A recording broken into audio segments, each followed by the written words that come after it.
Oi, ótima tarde! Começa agora o Boletim Legislativo. A gente traz aqui o que impacta o dia a dia da nossa cidade e, claro, muita informação do Legislativo joseense.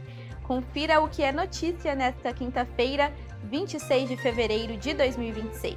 Audiência pública. Prefeitura apresenta balanço das metas fiscais do terceiro quadrimestre de 2025. E ainda vamos falar de saúde? Casos de sífilis aumentam em ritmo acelerado em São José. Situação é mais grave entre gestantes. Tudo isso e mais. Fique com a gente.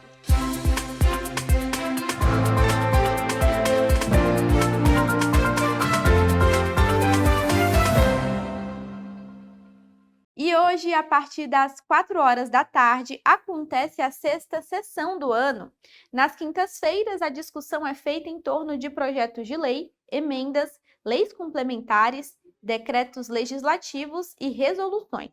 Para você ficar por dentro dos assuntos que serão debatidos em plenário, o repórter Marvin Pinho vai trazer todas as informações da pauta do dia.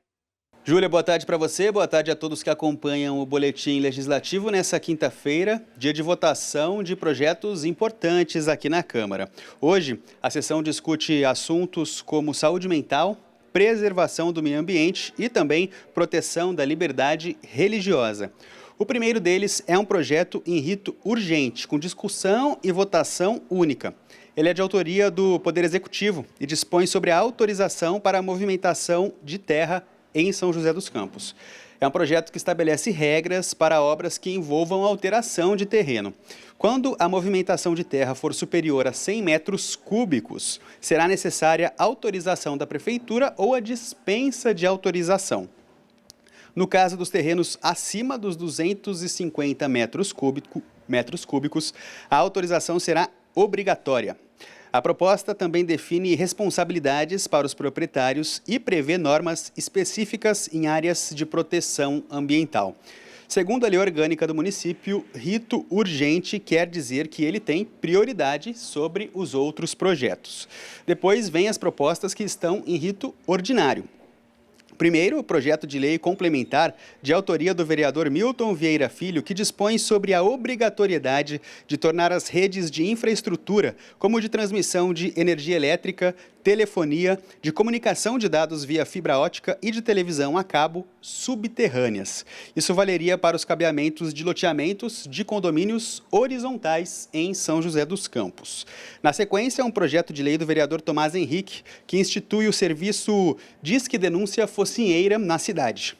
Tem ainda um projeto do vereador Sena que autoriza o Poder Executivo a criar e implementar políticas de combate à nomofobia, que é o medo ou angústia de ficar sem o celular ou sem telas. O objetivo do projeto é a promoção da saúde mental, a conscientização sobre a dependência digital e o uso responsável de dispositivos móveis, além de incentivar pesquisas e regulamentar práticas em ambientes educacionais. Tem ainda um projeto de autoria do vereador Sérgio Camargo, que foca no respeito à tolerância religiosa. A matéria quer assegurar proteção à liberdade a todo tipo de religião na cidade e punir qualquer ato contra imagens ou crenças durante manifestações ou festas. Agora a gente traz dois projetos do vereador Carlos Abranches. O primeiro fala sobre a instalação de placas informativas em praças e locais públicos para orientação sobre a convivência entre seres humanos e espécies silvestres. E o segundo dispõe sobre corredores de fauna em condomínios para garantir abrigo, proteção e circulação de fauna silvestre em São José. O projeto de lei seguinte é de autoria do vereador Sidney Campos. Ele dispõe sobre a obrigatoriedade da presença de intérpretes de Libras, a língua brasileira de sinais, nos hospitais públicos, privados e nas unidades de atendimento emergencial e pronto atendimento na cidade. E ainda um projeto de lei do vereador Fabião Zagueiro, que institui o Programa Municipal de Atendimento para Diagnóstico, Tratamento e Acompanhamento de pessoas com depressão e dá outras providências. A pauta tem ainda projetos voltados para a proteção da mulher, estímulo ao empreendedorismo, incentivo ao comércio local, combate à perturbação do sossego, além de datas comemorativas e denominação de ruas. Importante reforçar também que a pauta fica disponível no site da Câmara. Então você pode ir até lá e conferir na íntegra todos os projetos. O endereço é o câmarasjc.sp.gov.br. Volto com você, Júlia. E ainda no Legislativo, agora vamos conhecer duas novas leis que entraram em vigor e já estão contribuindo com o desenvolvimento da nossa cidade. Agora é lei. São José dos Campos recebeu um sistema de ecobarreiras para auxiliar na contenção e controle de resíduos descartados nos rios da cidade. Essa é a proposta de uma lei em vigor no município aprovada na Câmara. As ecobarreiras são construídas com objetos capazes de boiar, como garrafas PET e galões, além de possuir uma rede para barrar a poluição sólida. Elas são instaladas de uma margem à outra de um rio ou córrego e impedem a circulação do lixo pela correnteza. Os primeiros equipamentos já foram instalados no Rio Paraíba do Sul e têm contribuído com a preservação dos recursos hídricos e fauna local. Agora é lei. Já está em vigor a lei que inclui no calendário de eventos da cidade a Semana de Conscientização do Transtorno do Desenvolvimento de Linguagem, também conhecido pela sigla TDL. A data expande as ações do Dia Nacional de Conscientização do TDL, comemorado em 16 de outubro, e dedica uma semana inteira do mês para a realização de campanhas educativas. A proposta é ampliar informações sobre o tema e incentivar a busca por tratamento. O transtorno de desenvolvimento de linguagem é um distúrbio que age diretamente na comunicação da criança e é percebido pela dificuldade de se expressar e até mesmo de entender certos gestos e falas. Quer saber mais sobre as leis da nossa cidade? É simples. No site da Câmara você pode pesquisar todas as propostas sancionadas que já estão em vigor em São José. Basta clicar em Atividade Legislativa, depois em Legislação Municipal. Aí é só consultar a lei pelo ano, autor, palavra-chave e outros filtros. Uma boa pesquisa. Em audiência pública realizada ontem na Câmara, o governo municipal apresentou o balanço das metas fiscais referente ao terceiro quadrimestre de 2025. Na reportagem a seguir, você confere as medidas adotadas pela Prefeitura para manter o equilíbrio fiscal e como o orçamento do município foi gasto no ano passado. Em audiência na Câmara Municipal, a Prefeitura de São José dos Campos apresentou o balanço das metas fiscais do último quadrimestre de 2025. Os dados da Secretaria de Gestão Administrativa e Finanças mostram que a receita total arrecadada ao longo do ano foi de 5 bilhões e 112 milhões de reais. O montante superou a previsão inicial em 236 milhões, um crescimento de 4,8% em relação ao que foi orçado. É um dinheiro que vai para a aplicação, né, dos serviços, vai para a educação, vai para a saúde. Então, esse valor arrecadado a mais, ele é sempre estudado, a melhor forma de aplicar, e a gestão toma as decisões para poder aplicar para a população, né?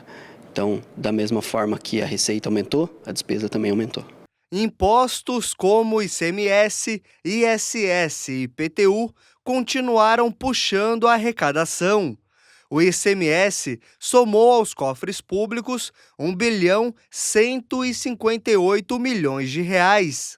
O ISS chegou a 703 milhões. O IPTU arrecadou 417 milhões e o IPVA 200 milhões de reais.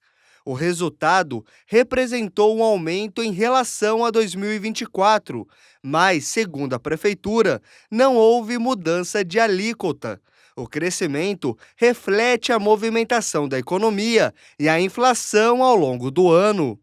Basicamente, assim, a evolução mesmo da economia, as pessoas consumindo mais, a inflação também influencia muito nessas arrecadações. O ISS ele vem aumentando bastante no município, então muito provavelmente é a movimentação econômica do município que faz com que isso acarrete em imposto para a prefeitura.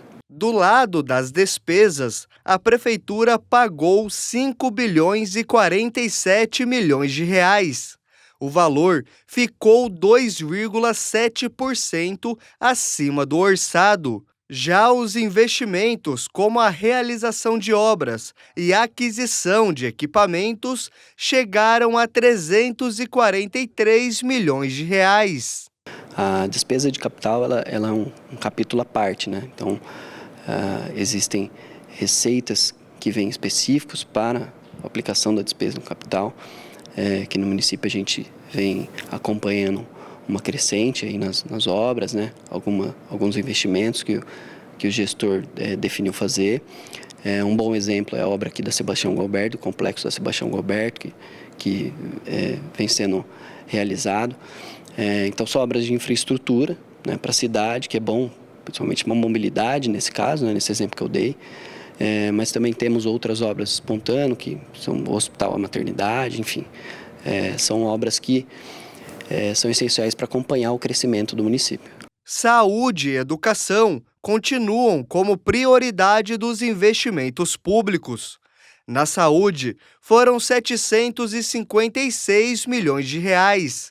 Na educação, o valor chegou a 844 milhões. O Fundeb teve aplicação de 99% dos recursos. Educação e saúde, existe uma obrigação, né, constitucional de a gente fazer essa aplicação. Aqui em São José existe esse compromisso, principalmente na área da saúde, em aplicar valores muito acima, né, isso já é histórico aqui para o município. A gente sabe que os gastos de saúde eles são crescentes, né, são muito altos, e são duas áreas essenciais, né, que toda a população, todo cidadão cobra e exige que seja de qualidade. Mesmo com o aumento das despesas, o ano fecha com as contas no azul. A receita de 5 bilhões 112 milhões superou a despesa de 5 bilhões e 47 milhões. O superávit foi de 66 milhões de reais. A apresentação das metas fiscais é uma exigência da Lei de Responsabilidade Fiscal e acontece 3 vezes por ano. O objetivo é garantir total transparência aos gastos públicos e permitir que o cidadão acompanhe de perto o planejamento financeiro da cidade. E olha só, para quem possui débitos inscritos na dívida ativa do Estado, o programa Acordo Paulista oferece oportunidade de renegociação.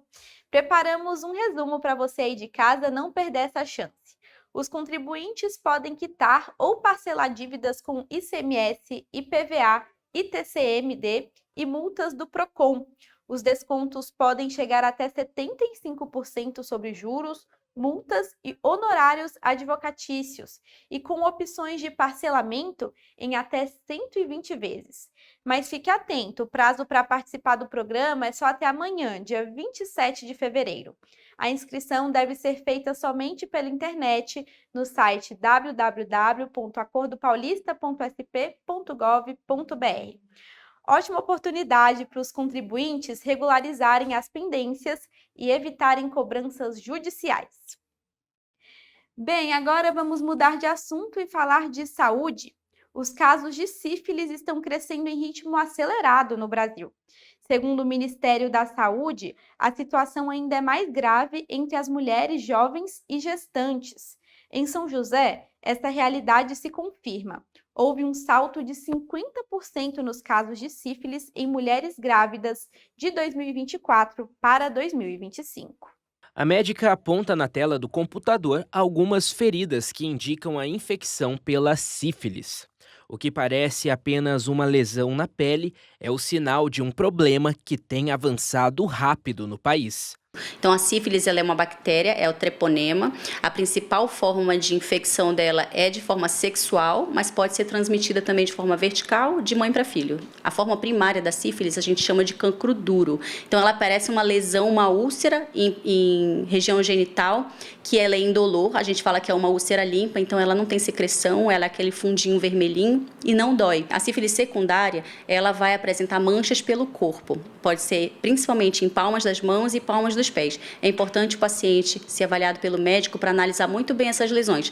E a sífilis, ela também tem uma fase que a gente chama de latente, que ela não tem sintoma. Então, assim, fica difícil a gente avaliar o paciente que não está sentindo mais nada, mas de repente ele já passou pelas 2 outras fases ali e nem percebeu. Os dados do Ministério da Saúde são preocupantes. Em 2024, o Brasil registrou mais de 256 mil casos de sífilis adquirida.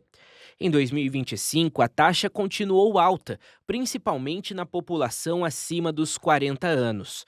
A especialista aponta 2 motivos que podem justificar esse aumento: a maior oferta de testes e também a falta de prevenção. A forma mais aceita de explicação do porquê que tem aumentado essas notificações de sífilis, na verdade, é uma melhor testagem de pacientes, mais adesão também dos pacientes e da população aos testes rápidos. Existem também algumas suposições, estudos ainda não firmaram essa suposição, né, de que as pessoas estão tendo relação sexual mais sem proteção. Então, existe também esse fato de não usar o preservativo, se tem aumentado esse fato entre as pessoas mais jovens. E eu quero levantar uma coisa aqui, que entre os idosos existe muita relação sexual sem preservativo, principalmente porque a gente está tendo idosos com mais qualidade de vida, idosos que ainda têm uma vida sexual ativa, mas que não engravidam. Então, para que usar o preservativo, né? A cidade de São José dos Campos também teve números preocupantes, com atenção para as mulheres grávidas. Entre janeiro e outubro de 2024, foram 302 casos em gestantes. Já no mesmo período de 2025, esse número subiu para 459, um salto de mais de 50% em apenas um ano.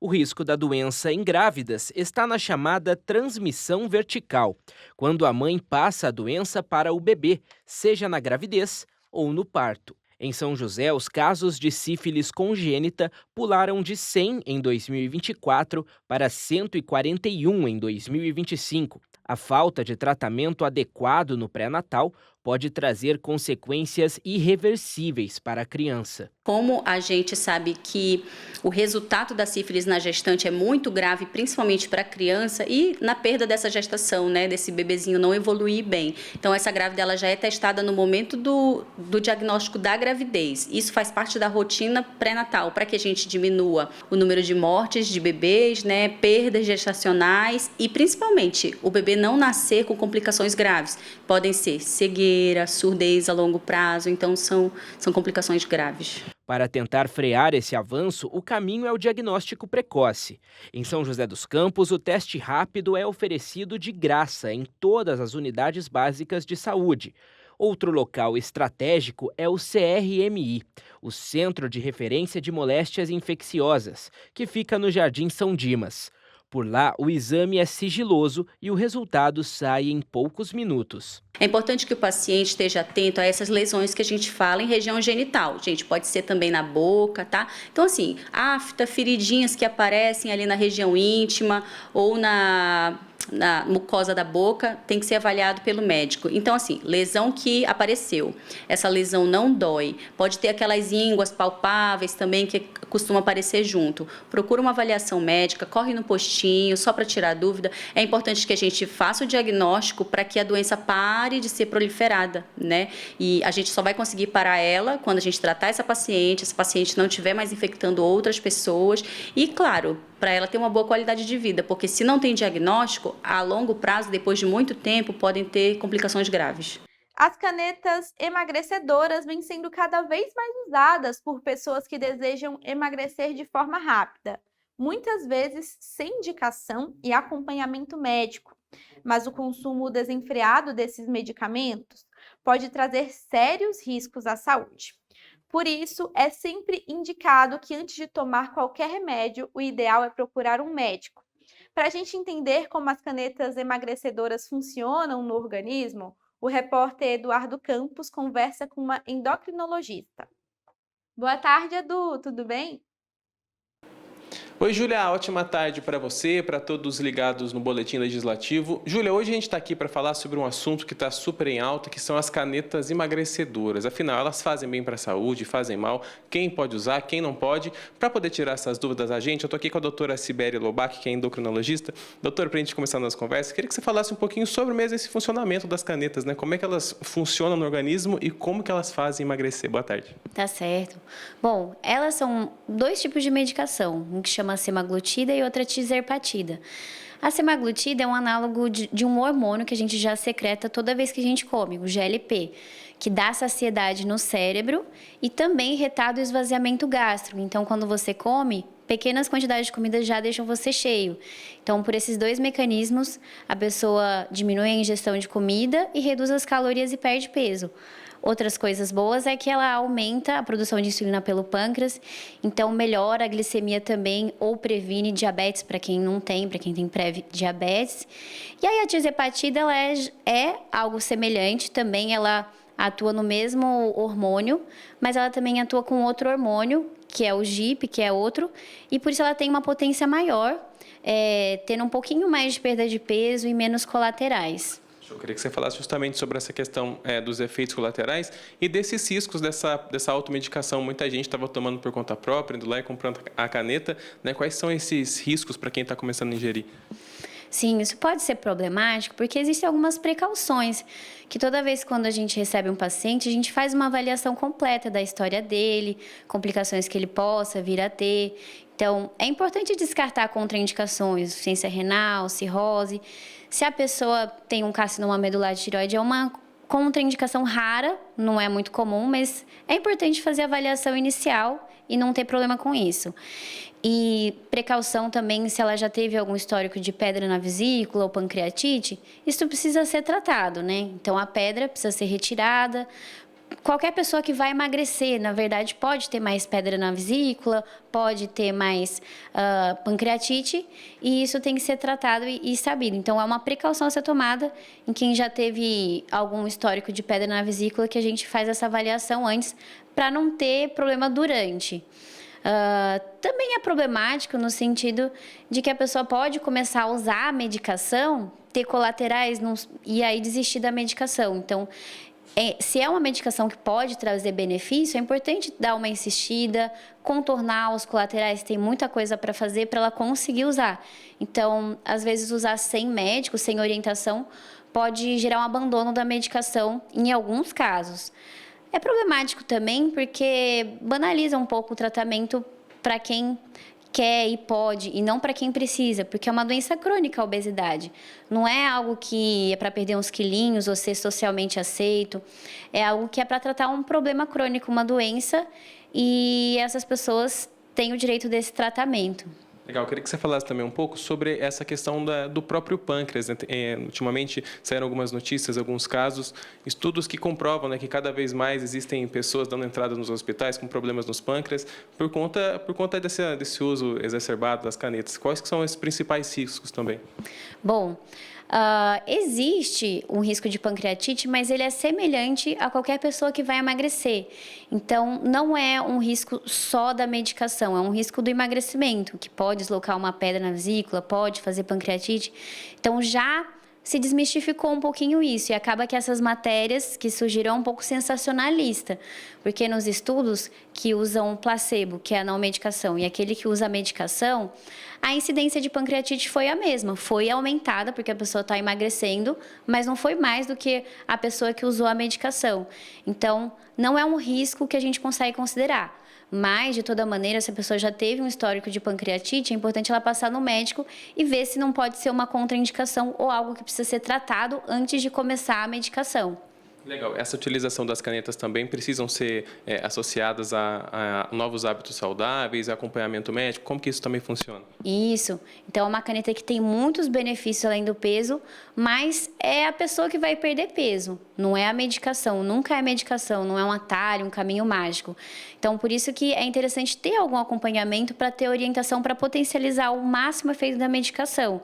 Então, se só a medicação poderia perder 5 a 10%, junto com hábitos hábitos e mudança da mente, pode ir até 15% de perda de peso ou mais.